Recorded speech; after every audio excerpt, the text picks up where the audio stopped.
अब हम देखते हैं which of the following will be the impact of रूपी डिप्रिशिएशन। तो अगर रूपी डिप्रिशिएशन हो तो क्या होगा?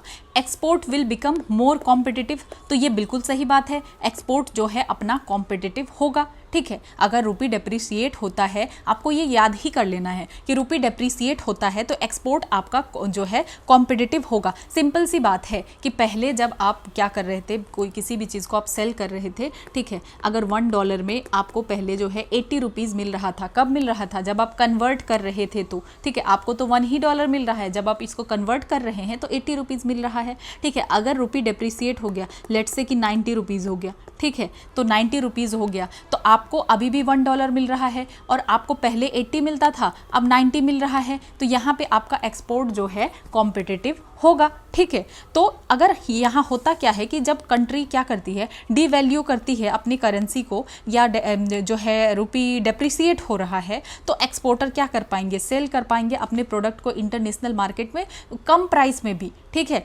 विदाउट कॉम्प्रोमाइजिंग देयर अर्निंग, कि उनका जो है अर्निंग भी कॉम्प्रोमाइज़ नहीं होगा और वो कम प्राइस में भी सेल कर सकते हैं। तो इसीलिए हम कह सकते हैं कि जो है एक्सपोर्टर को ज़्यादा फ़ायदा होगा। ठीक है, और एक्सपोर्ट हमारा ज़्यादा कॉम्पिटिटिव हो जाएगा और डिमांड जो है डोमेस्टिक गुड्स एंड सर्विसेज का इंक्रीज़ होगा। क्यों इंक्रीज़ होगा? क्योंकि हमने देखा कि हम प्राइस को रिड्यूस कर पाएंगे। ठीक है, डोमेस्टिक गुड्स एंड सर्विसेज का प्राइस को रिड्यूस कर पाएंगे, क्योंकि हमने अगर कोई चीज़ को हम अगर $1 में बेच रहे थे तो हम सपोज़ अब ऐसा कर सकते हैं कि हम $1 से भी कम में बेच सकते हैं। तो हमारा मार्केट जो हमारा जो गुड्स है वो इंटरनेशनल मार्केट में तो कॉम्पिटिटिव होगा ना, क्योंकि हमें पता है कि कन्वर्ट करने के बाद भी 80 रुपीज़ तो हमें मिल ही जाना है। इसलिए हम अपने प्राइस को भी कम कर सकते हैं, क्योंकि एक्सपोर्ट की वजह से, क्योंकि हमारा अगर रूपी डेप्रिसिएट हो गया तो हम अपने प्राइस को भी कम कर सकते हैं, और जब हम अपने प्राइस को कम कर देंगे तो हमारा जो है क्या होगा, डोमेस्टिक गुड्स एंड सर्विसेज का डिमांड जो है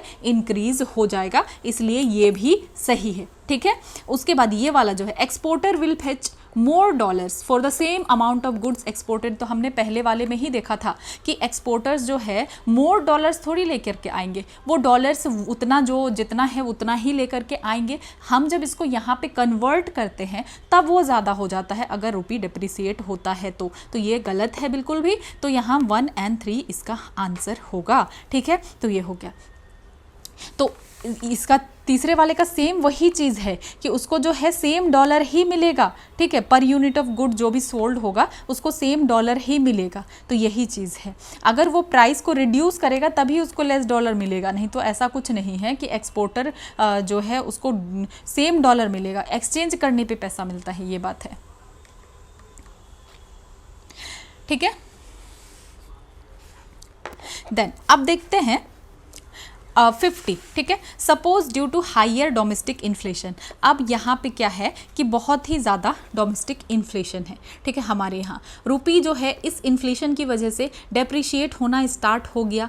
but RBI use the forex reserve, लेकिन RBI क्या कर रही है, फॉरेक्स रिजर्व को यूज़ कर रही है ताकि डेप्रिशिएशन ऑफ रूपी को रोका जाए। तो कौन सा स्टेटमेंट जो है करेक्ट होगा? ठीक है, फिर देखना है कि कौन सा स्टेटमेंट करेक्ट होगा। रीर विल इंक्रीज ये कहा जा रहा है। ठीक है, रीर विल डिक्रीज। ठीक है, export will become more competitive, no impact on trade competitiveness. ठीक है, तो इसका आंसर अगर हम देखें तो इसका आंसर है ए।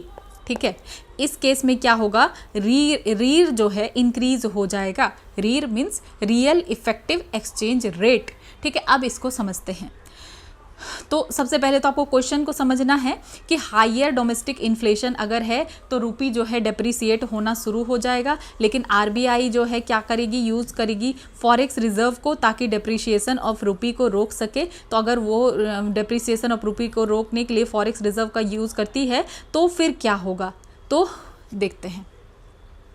तो हमने देखा रियल इफेक्टिव एक्सचेंज रेट जो है इंक्रीज होगा। कैसे इंक्रीज होगा, तो अब हम देख रहे हैं कि अब हमारा रूपी जो है एप्रिशिएट हो गया।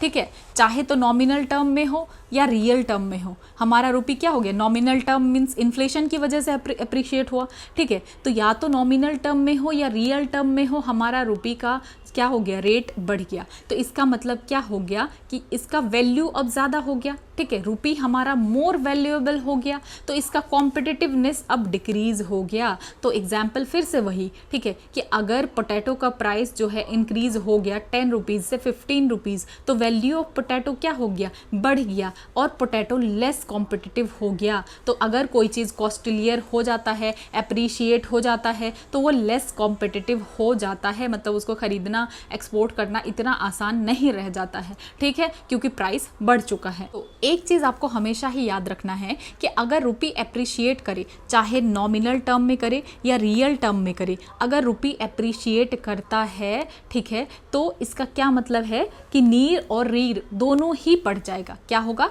नीर और रीर दोनों ही बढ़ जाएगा। तो हम अगर $1 = 70 रुपीज़ लिखते हैं, तो इसका मतलब आप क्या लिख सकते हैं, 1 रुपीज़ इज इक्वल टू $0.14, ठीक है, कि 1 रुपीज़ में आपको कितना डॉलर मिल रहा है। सिंपल आप ऐसा भी लिख सकते हैं। तो अगर ये नंबर आपका बढ़ने लगे, ठीक है, 0.14, तो इसका मतलब क्या हो रहा है कि आपको ज़्यादा डॉलर मिल रहा है पर रुपीज़, कि आपको 1 रुपये में और ज़्यादा डॉलर मिल रहा है, ठीक है। जैसे 0.16 हो गया, तो मतलब आपको ज़्यादा डॉलर मिल रहा है ना, रुपी अप्रिशिएट कर रहा है। तो नीर और रीर अगर इंक्रीज होता है तो रुपी अप्रिशिएट करता है नॉमिनल और रियल टर्म में, और रुपी जो है लेस कॉम्पिटिटिव हो जाता है, ठीक है। नेक्स्ट देखते हैं रीर का फॉर्मूला क्या है, ठीक है। रीर का अगर फॉर्मूला हम देखें तो रीर का फॉर्मूला क्या होता है, नॉमिनल रेट, ठीक है, जो भी नॉमिनल रेट होगा into domestic price by abroad price. तो ये होता है रीर का फॉर्मूला, ऐसे रियल एक्सचेंज रेट को देखा जाता है। तो अब अगर देखें कि क्या हो रहा है कि प्राइसेस इंडिया में बढ़ रहा है, इन्फ्लेशन हो रहा है, ठीक है, तो यहाँ पे नॉमिनल रेट जो है बढ़ेगा। अगर हम देख रहे हैं कि प्राइसेस इंडिया में अप जा रहा है और रुपी जो है अपना इंडिया में क्या हो गया, प्राइसेस अप हो गया, तो रुपी अपना क्या हो गया, वीकर हो गया, डेप्रिशिएशन हो गया नेचुरली, ठीक है। तो यहाँ पे क्या हो गया कि ये जो है दोनों एक दूसरे को क्या कर रहे हैं, कैंसिल आउट कर दे रहे हैं, और हमारा ट्रेड जो है कॉम्पिटिटिव रह रहा है। क्यों, क्योंकि यहाँ पे प्राइस तो बढ़ गया, मतलब इन्फ्लेशन यहाँ बढ़ा, लेकिन यहाँ पे रुपीज़ का जो है डेप्रिशिएट हो गया, ये खुद ब खुद हो रहा है। इन्फ्लेशन अगर बहुत ज़्यादा हो गया तो रुपी अपने आप डेप्रिशिएट हो रहा है। रुपी यूजुअली वीकर हो जाता है, क्योंकि इन्फ्लेशन इतना ज़्यादा है, रुपी का वैल्यू जो है कम हो रहा है, रुपी डेप्रिशिएट हो रहा है। तो ये दोनों जो है क्या कर रहे हैं, कैंसिल कर देते हैं एक दूसरे को, और ट्रेड अपना कॉम्पिटिटिव रहता है, ठीक है। लेकिन अगर फिर भी अगर हम देखें कि प्राइस जो है इंडिया में अप जा रहा है, लेकिन आरबीआई जो है अप जा रहा है, इन्फ्लेशन की वजह से प्राइस बढ़ रहा है, लेकिन आरबीआई जो है इसको रोकती है, ठीक है, कि ये चाहती है कि हमारा रुपया जो है खुद ब खुद अब कमज़ोर ना हो इन्फ्लेशन की वजह से। इन्फ्लेशन की वजह से जो हमारा रुपया अपने आप कमज़ोर हो रहा है, हमारा रुपया कमज़ोर ना हो, तो आरबीआई क्या करेगी, सेल करेगी डॉलर को, ठीक है, हमारे रिजर्व से डॉलर को सेल करेगी कि मार्केट में थोड़ा सा डॉलर आ जाए और हमारा रुपी जो है आर्टिफिशियली स्ट्रांग हो जाए। तो इसकी वजह से क्या होगा, रियल इफेक्टिव एक्सचेंज रेट जो है वो बढ़ जाएगा, हमारा जो है गुड्स एक्सपेंसिव रहेगा, ठीक है, और हम ट्रेड नहीं कर पाएंगे। तो इसमें इस वाले चीज़ में हमने यही तो देखा कि आरबीआई अगर फॉरेक्स रिजर्व को यूज़ करेगी इसको प्रिवेंट करने के लिए, तो यहाँ पे सिर्फ यही ऑप्शन होगा कि real effective exchange rate will increase हो जाएगा, ठीक है, इस बात को ध्यान रखना है। देन अब हम नेक्स्ट देखते हैं, काफ़ी ज़्यादा एक्सप्लेन करना पड़ रहा है क्योंकि इतना ट्रिकी ही है, और अगर कॉन्सेप्ट अच्छे से ना समझे तो फ़ायदा नहीं होता इकोनॉमी में, और वो भी आजकल का जैसा प्री का क्वेश्चन आ रहा है, तो इसमें तो कॉन्सेप्ट अच्छा होना चाहिए। देन अब देखते हैं 51, consider the following statements regarding the transaction happening at the international level for trade and financial flows, ठीक है। तो यहाँ पे क्या कहा जा रहा है कि consider the following statement regarding जो ट्रांजैक्शन हो रहा है इंटरनेशनल लेवल पे for trade and financial flows. तो देखते हैं क्या कहा जा रहा है। तो यहाँ पे सबसे पहले क्या कहा जा रहा है, there is an international authority with the power to force the use of a particular currency, ठीक है। तो ये तो बिल्कुल गलत लग रहा है कि कोई ऐसा इंटरनेशनल अथॉरिटी है जिसके पास पावर है to force the use of a particular currency, कि कोई भी आके आपको कहेगा कि इसी पर्टिकुलर करेंसी को यूज़ करो, तो ये गलत हो जाता है। ठीक है, ये एक नंबर बिल्कुल सही नहीं है। ठीक है, देन दूसरा क्या है, there is a basket of currencies which can only be used to settle international transaction. क्या कोई इस तरीके का बास्केट बना हुआ है जिसको हम यूज़ करेंगे इंटरनेशनल ट्रांजेक्शन के लिए, कि सिर्फ आपको यही यूज़ करना है? नहीं, ऐसा कोई बास्केट नहीं है। देन तीसरा है, currencies which maintain a stable purchasing power are generally accepted. तो बिल्कुल सही बात है कि ऐसी करेंसी जो मेंटेन करेगी स्टेबल, जिसका परचेजिंग पावर स्टेबल होगा, तो उसको जनरली एक्सेप्ट किया जाता है। सही बात है। Then freely convertible currencies are generally accepted. तो ये भी सही बात है कि जो फ्री कन्वर्टिबल करेंसीज है उसी को जनरली एक्सेप्ट किया जाएगा। तो इसका आंसर होगा जो है सी, 3 और 4। तो हमने ऑलरेडी देखा कि यहाँ पे कोई इस तरीके का इंटरनेशनल अथॉरिटी नहीं है जो कि डायरेक्ट करता है ट्रेड बिटवीन 2 कंट्री। ठीक है, अगर 2 कंट्री को, किसी पर्टिकुलर कंट्री को ट्रेड करना है तो क्यों मना करेगी? ठीक है, कोई भी 2 कंट्री फ्री है कि वो किसी भी करेंसी में जिसमें वो चाह रही है वो ट्रांजैक्ट करे। ठीक है, और ये तीसरा और चौथा पॉइंट बिल्कुल सही है कि करेंसीज जो कि मेंटेन करता है स्टेबल परचेजिंग पावर, तो उसको जनरली जो है एक्सेप्ट किया जाता है। बिल्कुल सही है। और चौथा क्या है कि फ्रीली कन्वर्टेबल करेंसीज को जनरली एक्सेप्ट किया जाता है। तो आंसर है 3 और 4। तो इसमें कुछ ज़्यादा एक्सप्लेन करने के लिए नहीं है। देन अब देखते हैं 52। Consider the following statement regarding internationalisation of rupee. ठीक है, देन तो इसको हम समझते हैं इंटरनेशनलाइजेशन ऑफ रुपी क्या है। पहले तो हम इसको अच्छे से समझ लेते हैं कि इंटरनेशनलाइजेशन ऑफ रुपी क्या है, देन हम इस क्वेश्चन को सॉल्व करेंगे। तो इंटरनेशनल करेंसी, जब हम कहते हैं किसी भी करेंसी को, इंटरनेशनलाइजेशन ऑफ रुपी को हम बाद में समझेंगे, पहले समझते हैं कि इंटरनेशनल करेंसी क्या है। ठीक है, तो किसी को भी इंटरनेशनल करेंसी हम कब कहते हैं? जब वो फ्रीली क्या होगा, फ्रीली अवेलेबल होगा। किसको? नॉन रेसिडेंट को। नॉन रेसिडेंट को फ्रीली अवेलेबल होगा ताकि वो सेटल कर सके क्रॉस बॉर्डर ट्रांजैक्शन को। तो इससे क्या होगा कि इंक्रीज होगा यूज़ ऑफ लोकल रुपी। तो जो भी चीज़ है लोकल करेंसी, जो भी करेंसी है या रुपी है, तो यहाँ अगर इंटरनेशनलाइजेशन ऑफ रुपी कह रहे हैं तो ज़्यादा से ज़्यादा जो है रुपी का इस्तेमाल किया जाएगा। ठीक है, नॉन रेसिडेंट के द्वारा। जब नॉन रेसिडेंट यूज़ करेंगे तब हम कहेंगे इंटरनेशनलाइजेशन ऑफ रुपी। अगर हम इंडिया में ही यूज़ कर रहे हैं तो क्या हम इंटरनेशनलाइजेशन ऑफ रुपी कहेंगे? नहीं, जब नॉन रेसिडेंट्स इसको यूज़ करेंगे तब। तो जब ये फ्रीली अवेलेबल होगा नॉन रेसिडेंट के लिए। ठीक है, कहाँ पे, कहाँ यूज़ करेंगे वो? क्रॉस बॉर्डर ट्रांजेक्शन में, इंटरनेशनल मार्केट में। ठीक है, तो इस प्रोसेस में तो पहले क्या होगा कि करंट अकाउंट ट्रांजैक्शन जो है अलाउ है। देन कैपिटल अकाउंट ट्रांजैक्शन भी जो है resident Indian and non resident Indian के बीच में होगा। ठीक है, और देन लास्ट स्टेप क्या है कि रुपी का यूज़ होना किसके लिए? ट्रांजैक्शन के लिए बिटवीन नॉन रेसिडेंट्स। ठीक है, तो इसमें क्या होता है कि पहले तो करंट अकाउंट ट्रांजैक्शन अलाउ होना चाहिए, फिर कैपिटल अकाउंट ट्रांजैक्शन भी जो है रेसिडेंट के बीच में और नॉन रेसिडेंट के बीच में अलाउ होना चाहिए।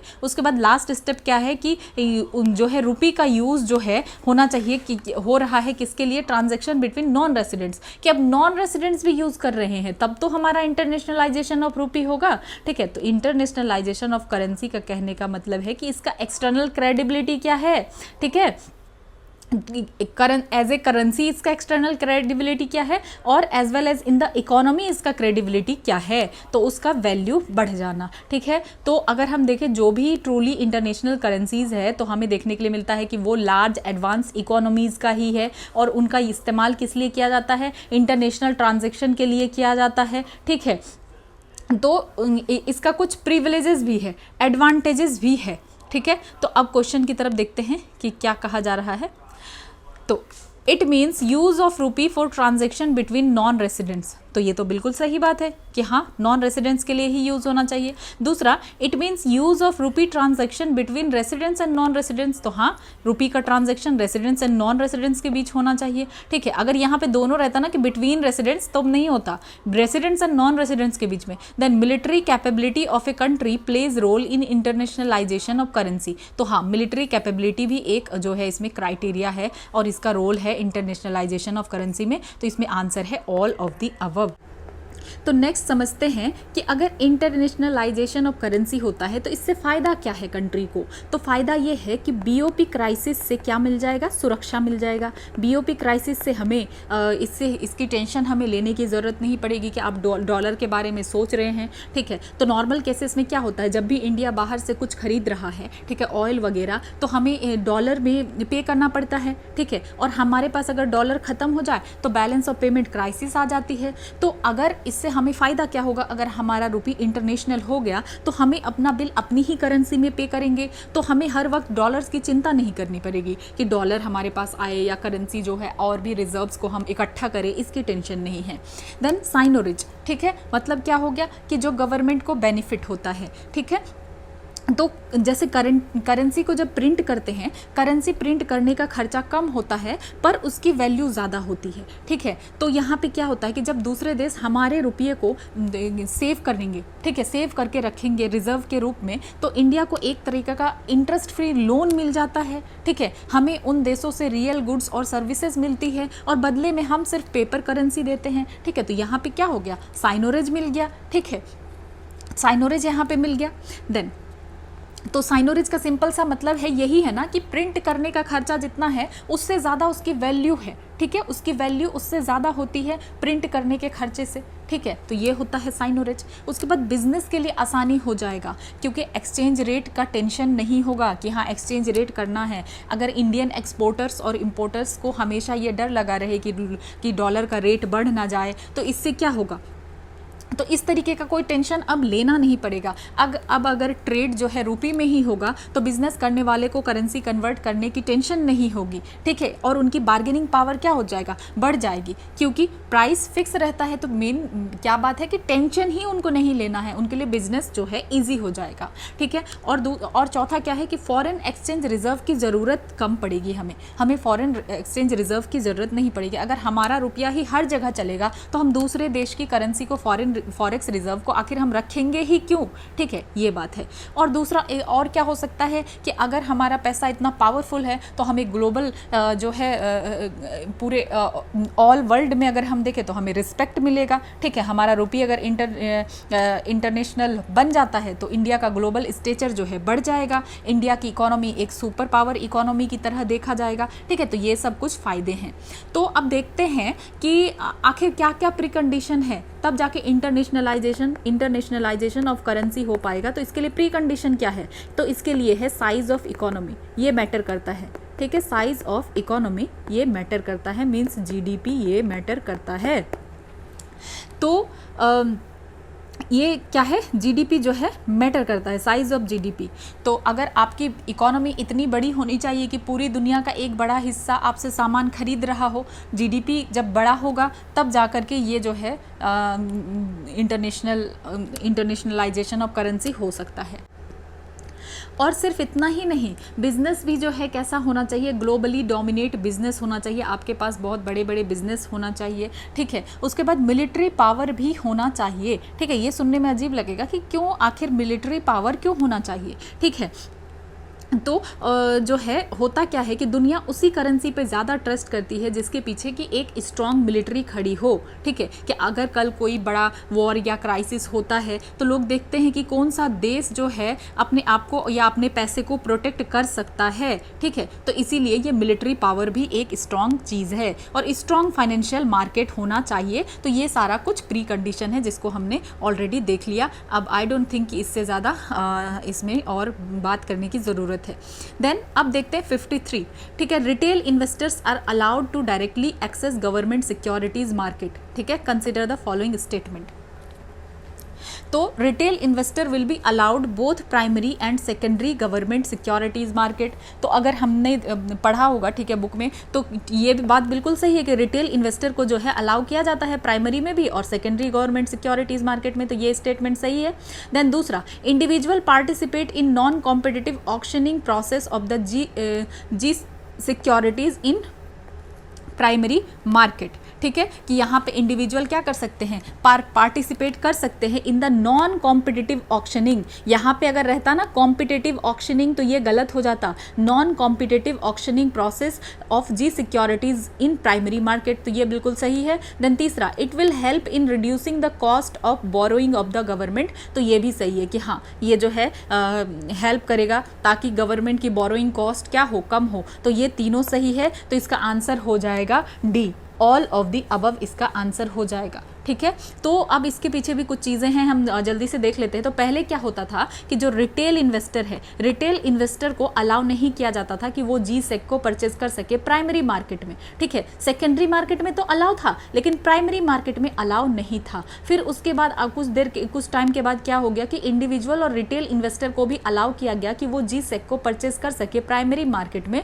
लेकिन ठीक है लेकिन जो है डायरेक्टली नहीं, बैंक के थ्रू और एनबीएफसीज के थ्रू, ये चीज़ है। फिर 2021 में फिर क्या किया गया कि इंडिविजुअल्स और रिटेल इन्वेस्टर को अलाउ किया गया कि वो परचेस कर सकते हैं जी सेक्स को प्राइमरी मार्केट में डायरेक्टली। कैसे? गिल्ट अकाउंट को ओपन करेंगे। अब इनको कहा गया कि आप अगर गिल्ट अकाउंट को ओपन करेंगे तो आप डायरेक्टली जो है परचेस कर सकते हैं। ठीक है, आरबीआई के under direct retail direct scheme के अंदर। ठीक है, तो होता क्या है कि जब गवर्नमेंट को पैसा चाहिए होता है, ठीक है, तो गवर्नमेंट इशू करती है जी सेक। ठीक है, गवर्नमेंट सिक्योरिटीज़ को गवर्नमेंट इशू करती है कहाँ पे? प्राइमरी मार्केट में।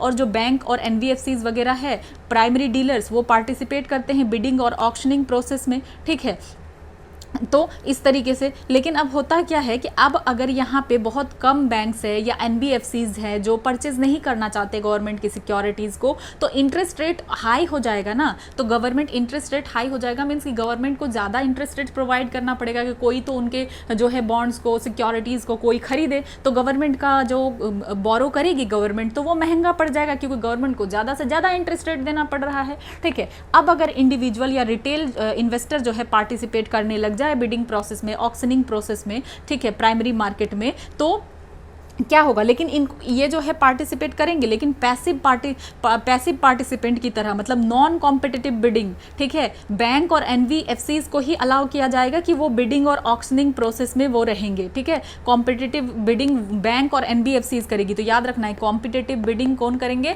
बैंक और एनबीएफसीज। और जो इंडिविजुअल्स हैं तो वो जो है नॉन कॉम्पिटिटिव पार्टिसिपेंट होंगे। ठीक है, नॉन कॉम्पिटिटिव बिडिंग में होंगे। ठीक है, ये चीज़ है। तो यहाँ पे हमने देख लिया कि बिडिंग प्रोसेस में बैंक और एनबीएफसीज होंगे और फिर इंटरेस्ट रेट वहाँ पे डिस्कवर किया जाएगा और जो इंडिविजुअल और रिटेल इन्वेस्टर हैं उनको अलॉट किया जाएगा जी सेक। ठीक है, जो भी अब यहाँ पे इंटरेस्ट रेट आया उसके थ्रू, ठीक है, जो भी डिस्कवर इंटरेस्ट रेट मिला उसमें अब वो क्या कर सकते हैं? पार्टिसिपेट कर सकते हैं। ठीक है, और अगर मतलब कब? जब अगर उन्होंने अप्लाई किया होगा कि वो गवर्नमेंट सिक्योरिटीज़ को परचेज करना चाहते हैं मार्केट में, तो सिंपली हमने ये क्या समझा कि पहले इनको अलाउ नहीं था लेकिन बाद में इनको अलाउ किया गया। पहले इनको था कि आप बैंक या एनबीएफसी से ही लो, लेकिन बाद में कहा गया कि आप गिल्ट अकाउंट अगर बनाते हैं आरबीआई के साथ रिटेल डायरेक्ट स्कीम के अंदर तो आप जो को अलाउ किया जाएगा। लेकिन नॉन कॉम्पिटिटिव बिडिंग प्रोसेस, ये इंपॉर्टेंट है, ये वाला जो पॉइंट है ना, नॉन कॉम्पिटिटिव बिडिंग प्रोसेस, तो उसी में वो पार्टिसिपेट करेंगे। ठीक है, तो हो क्या रहा है कि अगर ये रिटेल इन्वेस्टर को अलाउ किया जा रहा है तो इससे क्या हो रहा है? ये जो भी रिटेल इन्वेस्टर है जो इन्वेस्ट करना चाह रही है गवर्नमेंट सिक्योरिटीज़ में, तो ज़्यादा से ज़्यादा लोग जब आएंगे और परचेज करना चाहेंगे गवर्नमेंट सिक्योरिटीज़ को, तो जो इंटरेस्ट रेट है वो नीचे आ जाएगा। ठीक है, इंटरेस्ट रेट नीचे आ जाएगा तो गवर्नमेंट के लिए लोन क्या होगा? सस्ता हो जाएगा। तो यही तो कॉस्ट ऑफ बोरोइंग जो है गवर्नमेंट का रिड्यूस हो जाएगा, जो कि बिल्कुल जो है सही बात है। तो यही कहा जा रहा है। ठीक है, तो इस तरीके से हम क्या देखते हैं कि सारा जो स्टेटमेंट है वो सही है। ठीक है, इसमें और भी कुछ चीज़ें हैं जो कि आपने पढ़ा होगा कि आरबीआई जो भी है मैनेज करती है इन सारी चीज़ों को। ठीक है, गवर्नमेंट सिक्योरिटीज़ को कैसे? ई कुबेर प्लेटफॉर्म से। ठीक है, और जो अर्लियर पहले क्या होते थे, जो रिटेल इन्वेस्टर होते थे उनको अलाउ नहीं किया जा रहा था कि वो बॉन्ड और डेब्ट को डायरेक्टली जो है इशुएंस के टाइम पे परचेज करें, लेकिन रिटेल इन्वेस्टर जो है अब डायरेक्टली परचेज कर सकते हैं गवर्नमेंट सिक्योरिटीज़ को जब इशू किया जा रहा है प्राइमरी मार्केट में, और सेकेंडरी मार्केट में भी परचेज कर सकते हैं। ठीक है, और ये जी सेक जो है इसको इशू किया जाता है कैसे? ऑक्शन कंडक्ट किया जाता है आरबीआई के द्वारा। ठीक है, ऑक्शन कंडक्ट किसके द्वारा किया जाता है? आरबीआई के द्वारा। ठीक है, और ऑक्शन जो है कहाँ पे कंडक्ट किया जाता है, इलेक्ट्रॉनिक प्लेटफॉर्म पे, जिसको कि कहा जाता है ई कुबेर, यहीं पे ऑक्शन को कंडक्ट किया जाता है। ये कोर बैंकिंग सॉल्यूशन प्लेटफॉर्म है आरबीआई का, ठीक है। तो बेसिकली ये जो ई कुबेर है यहीं पे प्राइमरी मार्केट ट्रांजेक्शन होता है। और यहाँ पे जो कमर्शियल बैंक है, ये बात आपको याद रखना है, शेड्यूल कमर्शियल बैंक है, ठीक है। कमर्शियल बैंक्स हो गया, शेड्यूल्ड अर्बन यूसीबीज हो गया, ठीक है। उसके बाद प्राइमरी डीलर्स, ठीक है, इंश्योरेंस कंपनीज, प्रोविडेंट फंड वगैरह हो गया, जो कि मेंटेन कर रहे हैं अकाउंट, करंट अकाउंट या सिक्योरिटी अकाउंट आरबीआई के साथ, और वो इस इलेक्ट्रॉनिक प्लेटफॉर्म के मेंबर हैं। तो जितने भी मेंबर हैं इलेक्ट्रॉनिक प्लेटफॉर्म के ई कुबेर के, तो वो अपना जो है क्या कर सकते हैं, बिड को लगा सकते हैं, ठीक है। ऑक्शन के प्रोसेस में जो भी उनका बिड रहेगा कि हाँ ठीक है, जो भी रेट रहेगा तो वो लगा सकते हैं इलेक्ट्रॉनिक प्लेटफॉर्म में। देन एक और चीज़ आपको याद रखना है कि नेगोशिएटेड डीलिंग सिस्टम ऑर्डर, ठीक है, ये negotiated dealing system order matching, तो ये एक मार्केट और प्लेटफॉर्म है, ये एक एक्टिव सेकेंडरी मार्केट है G-SEX के लिए। और स्टॉक एक्सचेंज जो है ये भी एक सेकेंडरी मार्केट है, किसके लिए, गवर्नमेंट सिक्योरिटीज़ के लिए। तो हमने काफ़ी सारी एक्स्ट्रा इन्फॉर्मेशन को भी देख लिया, जो कि हमारे बुक में भी है, जिसको हमने पढ़ा हुआ है, ठीक है। तो आप चाहें तो इन सारे के आंसर्स को भी पढ़ सकते हैं अगर आपको टाइम मिलता है तो, ठीक है। देन अब देखते हैं 54, consider the following statement regarding government securities market. तो गवर्नमेंट सिक्योरिटीज मार्केट से रिलेटेड स्टेटमेंट से देख लेते हैं। तो क्या कहा जा रहा है कि G-SEX are issued through auction conducted on e Kuber which is the core banking solution platform of the RBI. तो हमने यही चीज़ एग्जैक्टली अभी पढ़ा कि ठीक है, ई कुबेर है, तो ये सही है बिल्कुल। उसका दूसरा, negotiated dealing system order matching is a secondary market for G-SEX, इसको भी हमने पढ़ा कि हाँ ये सेकेंडरी मार्केट है गवर्नमेंट सिक्योरिटीज़ के लिए। तो इसके लिए आंसर हो जाएगा, ठीक है, क्या हो जाएगा इसके लिए आंसर, 54 का आंसर सी, ठीक है, जिसको कि हमने ऑलरेडी इन सारी चीज़ों को डिटेल में पढ़ लिया।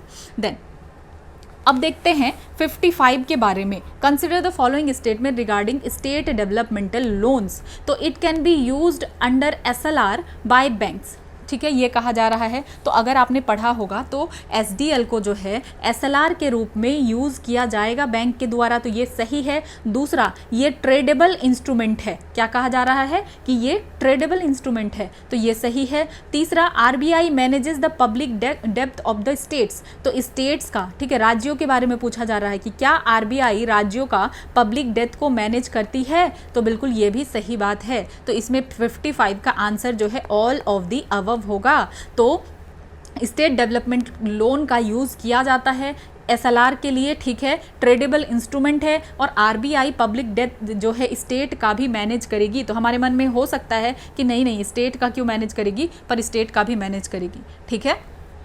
देन अब जो है इसके बारे में थोड़ा सा डिटेल्स देख लेते हैं।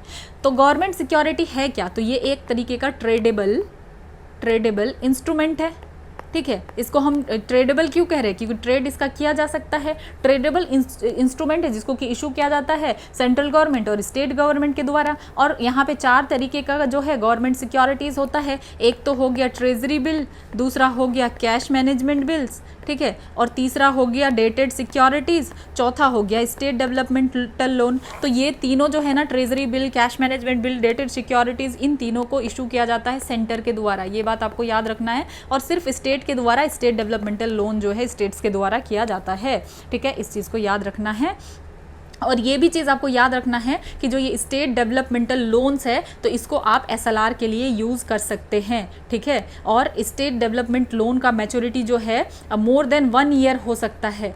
और RBI एक्ट के तहत जो है, RBI एक्ट 1934 के तहत RBI मैनेज करती है पब्लिक डेप्थ ऑफ स्टेट्स। तो इसका भी आंसर हमने देख लिया, तीनों सही है। अब 56 देखते हैं, which of the following statements are true regarding cash management bill. Cash management bill के रिगार्डिंग कौन सा स्टेटमेंट सही है, तो कहा जा रहा है issued by central government and not state government, ठीक है।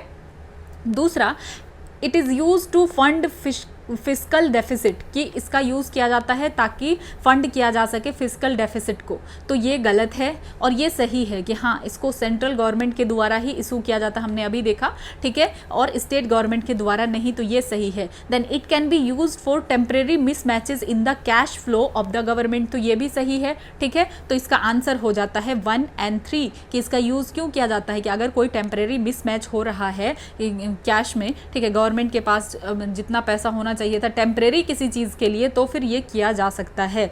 तो अब इसको भी थोड़ा सा डिटेल में हम देख लेते हैं, ठीक है। किसके बारे में हम देख रहे थे? कैश मैनेजमेंट बिल के बारे में, ठीक है, यस, कैश मैनेजमेंट बिल के बारे में। तो हम थोड़ा सा डिटेल में इसके बारे में देख लेते हैं कि 2010 में क्या किया गया, गवर्नमेंट ऑफ इंडिया ने आरबीआई के साथ कंसल्ट करके एक नया शॉर्ट टर्म इंस्ट्रूमेंट जिसका नाम है कैश मैनेजमेंट बिल, उसको इंट्रोड्यूस किया, ठीक है। और ये फिस्कल डेफिसिट को फंड करने के लिए नहीं है, इसको आप हो सकता है तो कहीं लिख भी सकते हैं कि इसको जो है यूज़ क्यों किया जाता है, फिस्कल डेफिसिट के लिए नहीं किया जाता है। जब टेम्परेरी मिसमैच होता है कैश फ्लो में गवर्नमेंट ऑफ इंडिया के, तब इसको यूज़ किया जाता है। और कैश मैनेजमेंट बिल का अगर हम कैरेक्टर देखें तो ये कैसा होता है, ट्रेजरी बिल के द्वारा, ट्रेजरी बिल के तरह ही होता है, ठीक है। लेकिन जो ट्रेजरी बिल का अगर हम मैच्योरिटी देखें 91 डेज, तो ये 91 डेज से भी कम टाइम के लिए इसको इशू किया जाता है और इसको ट्रेड किया जाता है कहाँ पे, मनी मार्केट में भी। तो ये हमने देख लिया कैश मैनेजमेंट बिल के बारे में। देन अब ट्रेजरी बिल के बारे में भी देख लेते हैं यहीं पे, क्योंकि आगे ट्रेजरी बिल भी क्वेश्चन आएगा। तो ट्रेजरी बिल क्या है, ये भी शॉर्ट टर्म डेथ इंस्ट्रूमेंट है, ठीक है, और इशू किया जाता है गवर्नमेंट ऑफ इंडिया के द्वारा, और इसका मैच्योरिटी 1 साल से कम होता है। और ये ट्रेजरी बिल क्या है, ये जीरो कूपन सिक्योरिटीज है, और इसमें कोई, ये अब आपको लिख लेना है इस चीज को कि ये क्या है, जीरो कूपन है, ठीक है, ज़ीरो कूपन है, और इसमें किसी भी तरीके का कोई इंटरेस्ट नहीं होता है, ठीक है। और इनको इशू किया जाता है डिस्काउंट रेट पे, और रिडीम किया जाता है फेस वैल्यू जो भी रहता है, ठीक है। तो अब आप इसको जो है समझ सकते हैं एग्जाम्पल से कि सपोज जो है एक 91 डे का ट्रेजरी बिल है 100 रुपये का, ठीक है, कितने का, जस्ट 100 रुपीज़ का, ठीक है। फेस वैल्यू तो इसका 100 रुपये है, लेकिन जब इसको इशू किया जा रहा है, ठीक है, तो इसको कितने में इशू किया जा रहा है, 98 में इशू किया जा रहा है, ठीक है। तो यहाँ पे अगर देखें तो यहाँ पे डिस्काउंट मिल रहा है कितने का, 2 रुपीज़ का, तो 2 रुपीज़ का डिस्काउंट मिल रहा है। लेकिन जब इसको रिडीम किया जाएगा तो पूरा 100 रुपीज़ में ही किया जाएगा। तो यहाँ पे जो भी इसको होल्ड करेगा उसको तो 2 रुपये का फ़ायदा होगा ना।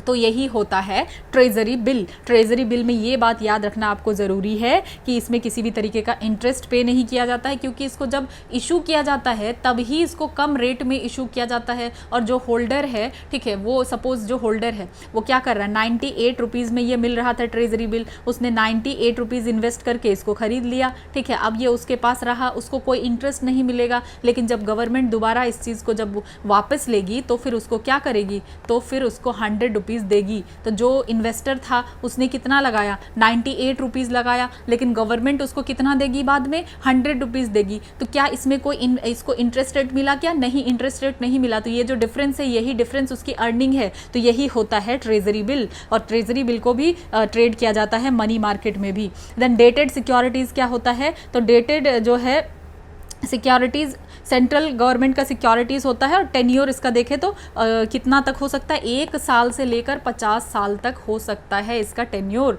तो ये हमने कुछ सिक्योरिटीज़ के बारे में डिटेल से देखा। अब नेक्स्ट क्वेश्चन देखते हैं 57, ठीक है। तो इसमें हम समझ चुके हैं कि ये फिस्कल डेफिसिट को फंड करने के लिए नहीं है, और इसको सेंट्रल गवर्नमेंट के द्वारा इशू किया जाएगा, स्टेट गवर्नमेंट के द्वारा इशू नहीं किया जाएगा, ये टेम्परेरी मिसमैच के लिए है। अब 57 देखते हैं, consider the following statement regarding statutory liquidity ratio maintained by scheduled commercial bank, ठीक है। तो SLR के बारे में है, जिसको कि मेंटेन किया जाता है शेड्यूल कमर्शियल बैंक के द्वारा, तो समझते हैं।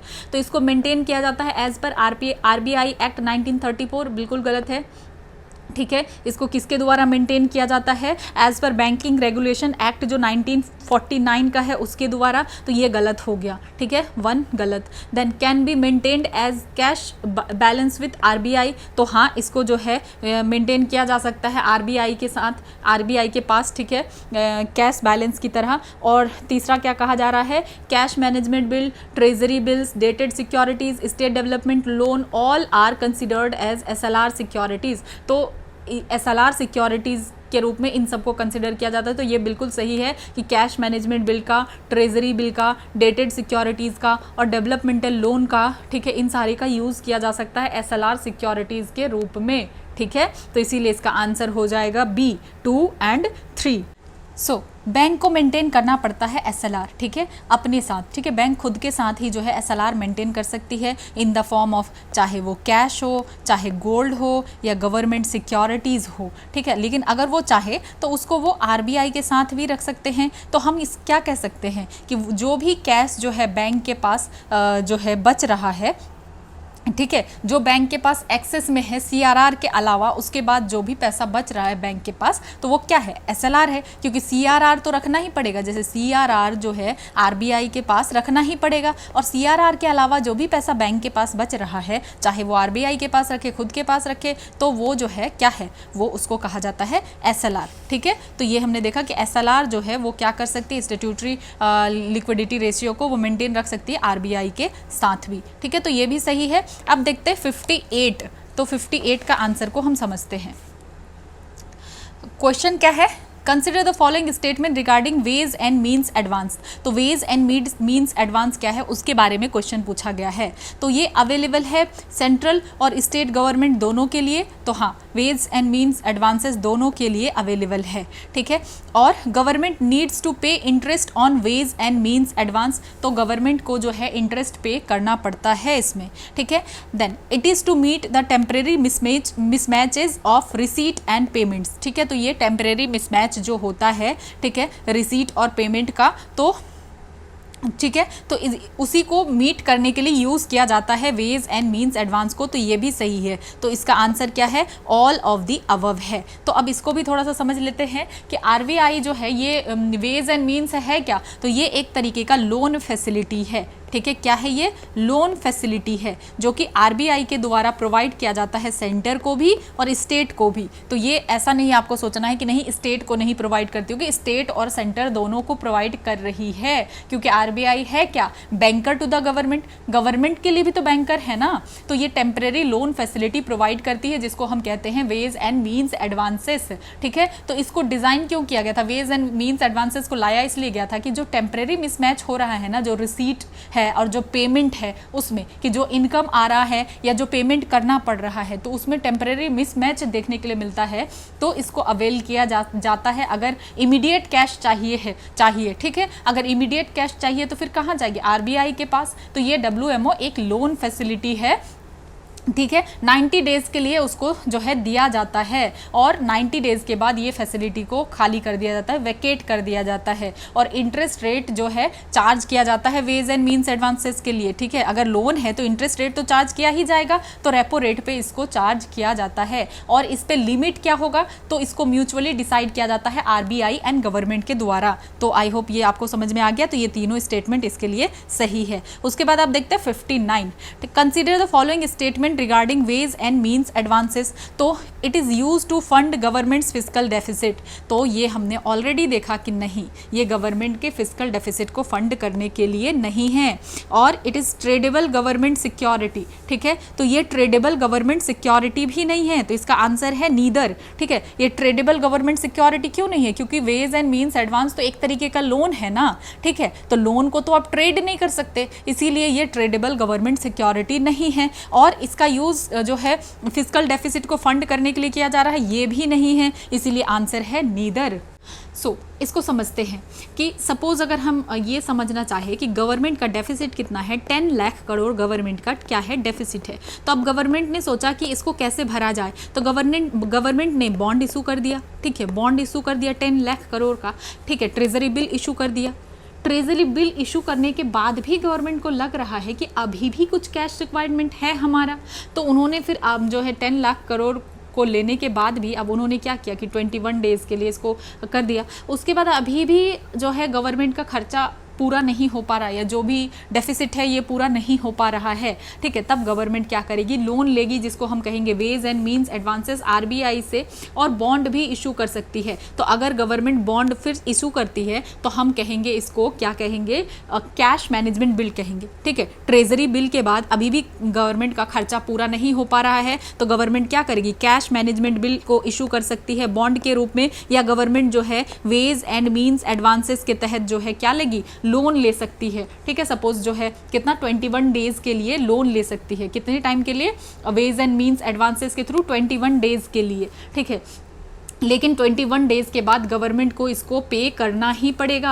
तो ये जो वेज एंड मीन्स एडवांसेस है और कैश मैनेजमेंट बिल है, ये गवर्नमेंट के प्लान्ड जो है बोरोइंग रिक्वायरमेंट के लिए नहीं है। मतलब ये जो है कैश मैनेजमेंट बिल और वेज एंड मीन्स एडवांसेस दोनों गवर्नमेंट के फिस्कल डेफिसिट के लिए नहीं है। इस बात को आपको याद रखना है। ये टेम्परेरी जो मिसमैच हुआ कैश रिसीट और कैश पेमेंट में, उसके लिए दिया जाता है, लेकिन इसमें सिर्फ 21 डेज़ का टाइम मिला, ये और जो है गवर्नमेंट को टाइम नहीं मिलेगा। तो ये डिफरेंस सिर्फ ये है कि जो वेज एंड मीन्स एडवांसेस है ये एक तरीके का लोन फैसिलिटी है जिसको ट्रेड नहीं किया जा सकता है, ठीक है। और ये आरबीआई इसे गवर्नमेंट अवेल करती है वेज एंड मीन्स एडवांसेस को, और जो सीएमबी है कैश मैनेजमेंट बिल है इसको गवर्नमेंट इशू करेगी मार्केट में, और जो कि ट्रेडेबल है, ठीक है। और ये कैश मैनेजमेंट बिल जो है सिर्फ सेंट्रल गवर्नमेंट ही इशू करेगी, और वेज एंड मीन्स एडवांसेस जो लोन है ये सेंटर और स्टेट दोनों ही लेंगे। और गवर्नमेंट फिर क्या करेगी, इंटरेस्ट पे करेगी वेज एंड मीन्स एडवांसेस पे रेपो रेट पे, ठीक है। और यह उससे ज़्यादा भी हो सकता है, पर बेसिकली रेपो रेट, ठीक है। तो ये हमने जो है इस चीज़ को अच्छे से समझ लिया कि आखिर यहाँ पे क्या चीज़ है। तो इसमें हमने क्या देखा कि गवर्नमेंट इसको फिस्कल डेफिसिट वाला बिल्कुल ही गलत है, और ट्रेड किया जा सकता है वेज एंड मीन्स एडवांसेस को, ये भी गलत है। अब देखते हैं 60, ठीक है।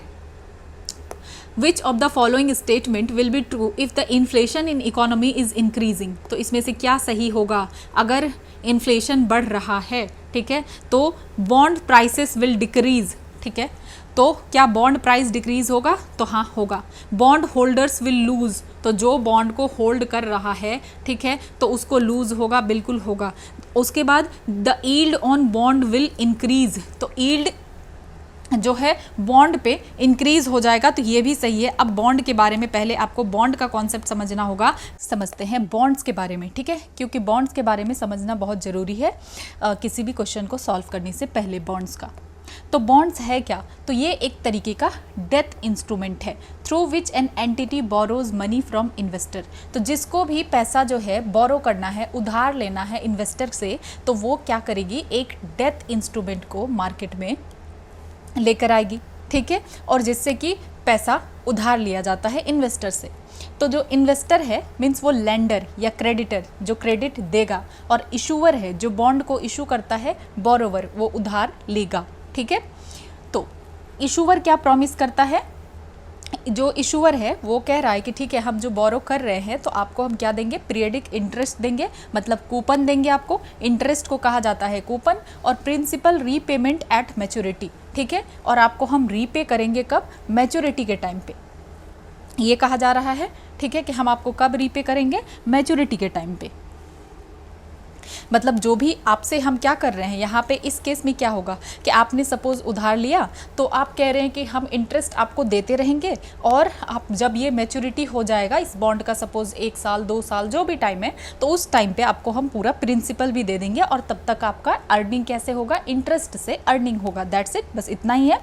तो की फीचर कुछ देख लेते हैं बॉन्ड्स का। तो एक तो फेस वैल्यू पे होता है, ठीक है, और इसको अमाउंट को रीपे किया जाएगा एट मैच्योरिटी।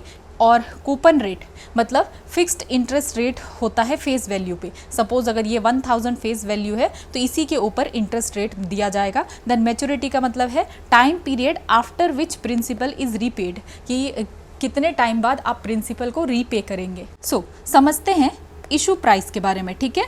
तो इशू प्राइस क्या है, तो फेस वैल्यू क्या होता है सबसे पहले देखते हैं। तो जो भी ओरिजिनल वैल्यू बॉन्ड के ऊपर लिखा हुआ है, सपोज अगर 1000 लिखा हुआ है, जो भी ओरिजिनल वैल्यू लिखा हुआ है तो वो फेस वैल्यू है, ठीक है। अगर 1000 लिखा हुआ तो 1000 फेस वैल्यू है, ठीक है। इशू प्राइस का मतलब क्या है कि ऐसा प्राइस जिसमें कि बॉन्ड को सोल्ड किया गया इनिशियली, तो वो हो गया इशू प्राइस। तो एट पार जब हम कह रहे हैं is equal to face value, तो बॉन्ड को जो है सेल किया गया कितने में, 1000 में, तो फेस वैल्यू पे ही किया गया, यहाँ पे कोई गेन कोई लॉस नहीं हुआ इशू के टाइम पे जब इशू कर रहे हैं। एट प्रीमियम का क्या मतलब है कि यहाँ पे बॉन्ड को जो है फेस वैल्यू से ज़्यादा में सेल किया जा रहा है। मतलब अगर फेस वैल्यू इसका 1000 है तो आप इसको सेल कर रहे हैं 1100 में, ठीक है। तो ये हो गया एट प्रीमियम। तो यहाँ पे इन्वेस्टर जो है एक्स्ट्रा पे कर रहा है, ठीक है। क्यों एक्स्ट्रा क्यों पे कर रहा है, जब उसको बाद में वापस जो है 1000 ही मिलेगा तो 1100 दे क्यों रहा है इन्वेस्टर, इसलिए दे रहा है क्योंकि जो इंटरेस्ट रेट है बॉन्ड पे वो अट्रैक्टिव है, वो बहुत अच्छा है, उसको पता है कि हाँ इंटरेस्ट रेट उसको बहुत ज़्यादा मिल ही जाएगा, ठीक है। उसके बाद एट डिस्काउंट, तो इसमें क्या होता है कि इशू प्राइस फेस वैल्यू से कम होगा, ठीक है। जैसे कि बॉन्ड अगर 1000 का है तो इसको 900 में जो है सेल किया जाएगा। इसमें इन्वेस्टर जो है लेस पे करेगा और उसको एक्स्ट्रा गेन मैच्योरिटी के टाइम पे मिलेगा, ठीक है। ये 3 चीज़ हमने देखा। अब हम समझते हैं टाइप्स ऑफ बॉन्ड, ठीक है, कितने तरीके का बॉन्ड हो सकता है। तो बेस्ड ऑन इशूअर के ऊपर बेस्ड, जैसे गवर्नमेंट अगर इशू कर रही है तो गवर्नमेंट सिक्योरिटी जिसको कि सेंट्रल स्टेट गवर्नमेंट के द्वारा इशू किया जाता है, ठीक है। सॉवरिन गारंटी यहाँ पे अच्छा खासा रहता है तो लो रिस्क है, ठीक है। अगर आप गवर्नमेंट के बॉन्ड में पैसा लगाएंगे तो रिस्क लो है। देन कॉर्पोरेट बॉन्ड जिसको कि इशू किया जाता है कंपनी के द्वारा, यहाँ पे हाइयर रिटर्न है और हाइयर रिस्क है। देन इंटरेस्ट के बेस्ड पे अगर हम देखें तो फिक्स्ड रेट बॉन्ड्स होता है जिसमें कि कॉन्स्टेंट इंटरेस्ट मिलेगा। देन फ्लोटिंग रेट बॉन्ड्स होता है, ठीक है, ये इंटरेस्ट लिंक होता है बेंचमार्क से जैसे कि रेपो रेट वगैरह से। और जीरो कूपन बॉन्ड्स होता है कि इसमें कोई पीरियडिक इंटरेस्ट नहीं मिलेगा, डिस्काउंट में इशू किया गया था और आप फेस वैल्यू में इसको जो है अब रिडीम किया जाएगा, ठीक है। और सिक्योरिटी के बेसिस पे अगर हम देखें तो अनसिक्योर्ड बॉन्ड हो सकता है, ठीक है, सिक्योर्ड बॉन्ड हो सकता है जिसको कि बैक किया जाएगा एसेट के द्वारा कि ठीक है इसके पीछे कोई एसेट है तो ये सिक्योर है। अनसिक्योर्ड या डिबेंचर्स, तो डिबेंचर्स को अनसिक्योर्ड बॉन्ड कहा जाता है, इसमें कोई कोलेट्रल वगैरह नहीं होता है। देन स्पेशल टाइप का बॉन्ड भी होता है, इन्फ्लेशन इंडेक्स्ड बॉन्ड होता है जो कि प्रोटेक्ट होता है इन्फ्लेशन के अगेंस्ट। देन कैलेबल बॉन्ड्स होता है, इसमें क्या होता है कि issuer can repay before maturity, ठीक है। इशूअर क्या कर सकता है, रीपे कर सकता है मैच्योरिटी से पहले। देन पुटेबल बॉन्ड होता है, ठीक है, पुटेबल बॉन्ड जिसमें क्या होता है कि इन्वेस्टर जो है डिमांड कर सकते हैं अर्ली रीपेमेंट, ठीक है, पुट कि अर्ली रिपेमेंट के लिए ये डिमांड कर रहे हैं। देन कन्वर्टिबल बॉन्ड हो सकता है कि इसको कन्वर्ट किया जा सकता है शेयर में। म्यूनिसिपल बॉन्ड्स हो सकता है जिसको कि अर्बन लोकल बॉडीज इशू करेगी। तो अब बॉन्ड प्राइसिंग का कॉन्सेप्ट समझ लेते हैं। तो बॉन्ड प्राइस जो है इन्वर्सली रिलेटेड होता है इंटरेस्ट रेट से। कैसे इन्वर्सली रिलेटेड होता है इंटरेस्ट रेट। अगर इंटरेस्ट रेट बढ़ा तो बॉन्ड प्राइस घटेगा, इंटरेस्ट रेट बढ़ा तो बॉन्ड प्राइस घटेगा, इंटरेस्ट रेट घटा तो बॉन्ड प्राइस बढ़ेगा, ठीक है। तो जब इंटरेस्ट रेट बढ़ता है, ठीक है, तो क्या होता है समझते हैं। तो जैसे अगर किसी भी बॉन्ड का आपने क्या किया, एक बॉन्ड खरीदा और वो कितने का था, 1000 का था और आपको इंटरेस्ट रेट कितना मिलना है, 10% मिलना है, तो आप 100 रुपये कमाएंगे उस बॉन्ड से। कितना कमाएंगे, 100 रुपये, ठीक है। अब मार्केट में इंटरेस्ट रेट जो है बढ़ गया, हमने क्या देखा, अगर इंटरेस्ट रेट बढ़ा तो बॉन्ड का प्राइस घटेगा। तो जो नया बॉन्ड है, अब इंटरेस्ट रेट बढ़ गया, 1000 पे आपको मिल रहा था 100 रुपये, यहाँ पर मिलेगा अब 120 रुपये, ठीक है। तो आपका बॉन्ड जो है आपको कितना दे रहा है, 100 दे रहा है। तो इसका क्या मतलब है, आपका बॉन्ड अब लेस अट्रैक्टिव है, ज़्यादा अट्रैक्टिव तो नहीं है क्योंकि आपका बॉन्ड सिर्फ 100 ही पे कर रहा है और मार्केट में 120 पे हो रहा है, ठीक है। तो अब इसको कंपनसेट करने के लिए होगा क्या कि प्राइस जो है गिरेगा, ठीक है। तो किसका प्राइस गिरेगा, बॉन्ड का प्राइस गिर जाएगा, ठीक है। कितना हो जाएगा, 833 हो गया 100 का, ठीक है। तो 833 क्यों, तो 100 इज 12% ऑफ 833। सो बायर को जो है अभी भी जो है क्या मिलेगा, गेट मार्केट इक्विवेलेंट रिटर्न। तो इस अब बॉन्ड का प्राइस ही कम हो गया, ठीक है। यहाँ इंटरेस्ट नहीं बढ़ा, क्या हुआ, बॉन्ड का प्राइस जो है कम हो गया। यहाँ पे हम क्या देख रहे हैं कि अगर इंटरेस्ट रेट मार्केट में बढ़ता है तो बॉन्ड का प्राइस कम हो जाएगा क्योंकि अब आपका लेस अट्रैक्टिव है। तो इसको कंपनसेट करने के लिए जो पहले आप 1000 रुपये में ले रहे थे अब 833 रुपये लगेगा, ठीक है। बॉन्ड का प्राइस क्या हो गया, यहाँ पे कम हो गया, ठीक है। और आपको इंटरेस्ट अभी भी 100 ही मिल रहा है तो टोटल 12% हो गया, ठीक है। तो जो बायर है उसको मार्केट इक्विवेलेंट रिटर्न तो मिल ही रहा है। तो यही याद रखना है कि अगर इंटरेस्ट रेट बढ़ा तो ओल्ड बॉन्ड का प्राइस घट जाएगा, ये इन्वर्सली प्रोपोर्शनल है, अगर एक बढ़ा दूसरा कम हो जाएगा, इंटरेस्ट रेट बढ़ा तो ओल्ड बॉन्ड का प्राइस जो है कम हो जाएगा। ठीक है, अब केस 2 देखते हैं कि जब इंटरेस्ट रेट गिर जाता है तब क्या होता है। तो सेम बॉन्ड है जो कि पे कर रहा है आपको 100 रुपीज़ पर ईयर, और मार्केट रेट जो है फॉल हो गया कितना, पहले हम कितना देख पा रहे थे 10% था इंटरेस्ट रेट, अब मार्केट जो है आपको कितना दे पा रहा है 8% दे पा रहा है। यहाँ इंटरेस्ट रेट गिर गया, इस केस में क्या हो रहा है इंटरेस्ट रेट गिर गया।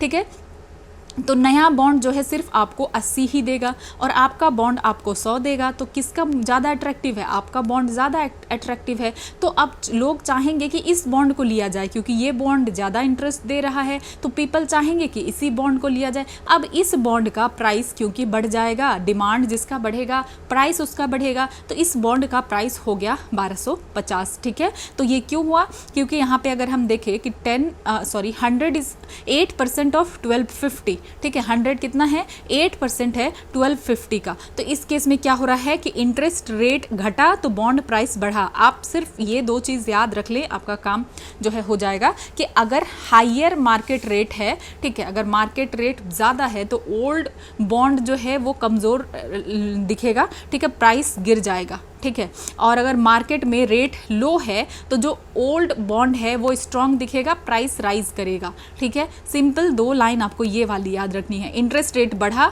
बॉन्ड प्राइस घटा, इंटरेस्ट रेट घटा बॉन्ड प्राइस बढ़ा, और कुछ भी कॉम्प्लिकेट नहीं करना है। तो इस 2 लाइन को आपको याद रखना है, इंटरेस्ट रेट बढ़ गया तो बॉन्ड प्राइस घट गया, इंटरेस्ट रेट घट गया तो बॉन्ड प्राइस बढ़ गया, दैट्स इट। ठीक है, और कुछ नहीं याद रखना है। तो एडवांटेजेस क्या होता है बॉन्ड्स का कि अगर जिसने बॉन्ड इशू किया ठीक है उसको तो पैसा मिल गया, और जो इन्वेस्ट कर रहा है उसको क्या हो रहा है कि फिक्स्ड इनकम सोर्स उसका एक हो गया, और ये सेफ़र है इक्विटीज़ से, अगर स्पेशली अगर आप गवर्नमेंट सिक्योरिटीज़ में इन्वेस्ट कर रहे हैं तो, और गवर्नमेंट के लिए यूज़फुल है, बोरोइंग के लिए इंफ्रास्ट्रक्चर को फाइनेंस कर सकते हैं।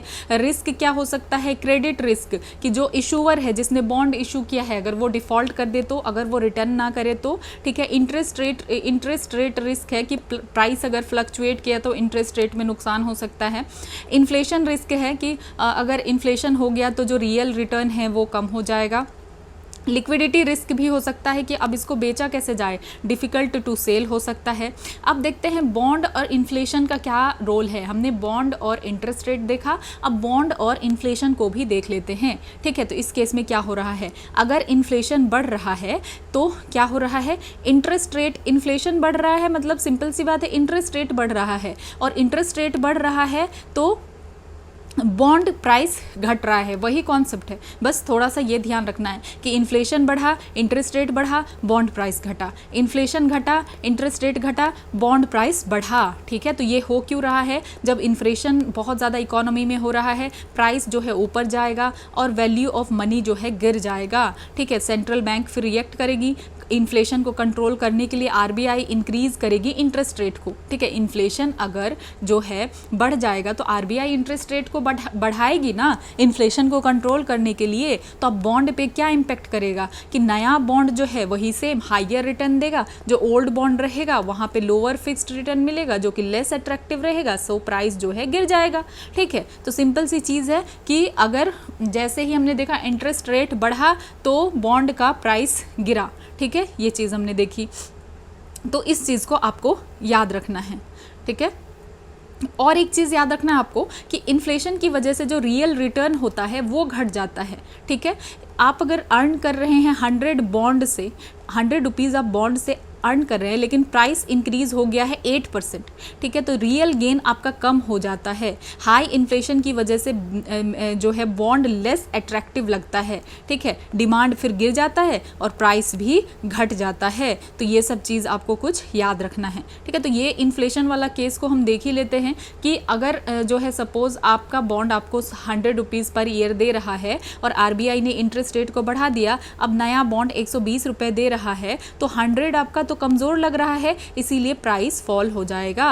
ठीक है, आपने क्या देखा, इंटरेस्ट रेट बढ़ेगा तो बॉन्ड का प्राइस फॉल होगा। सिंपल सा कॉन्सेप्ट, आपको यही याद रखना है। और इसमें हमने ये भी देखा कि रियल गेन हमारा स्मॉल होता है, लेकिन इन्फ्लेशन के केस में, क्योंकि हाई इन्फ्लेशन की वजह से बॉन्ड लेस जो है अट्रैक्टिव हो जाता है। अगर बहुत ज़्यादा इन्फ्लेशन हो तो डिमांड घट जाएगा और प्राइस भी घट जाएगा। ठीक है, रिवर्स केस अगर देखें कि इन्फ्लेशन अगर गिर गया, ठीक है, तो इंटरेस्ट रेट भी गिरेगा। इन्फ्लेशन गिरा, इंटरेस्ट रेट गिरा, तो जो ओल्ड बॉन्ड है विथ हायर फिक्स्ड रिटर्न, ये अब अट्रैक्टिव लगेगा और बॉन्ड प्राइस राइज हो जाएगा। ठीक है, सीधा आपको इंटरेस्ट वाला याद रखना है कि इंटरेस्ट जो है इन्वर्सली प्रोपोर्शनल है बॉन्ड के प्राइस के। ठीक है, बस आपको इतना ही याद रखना है।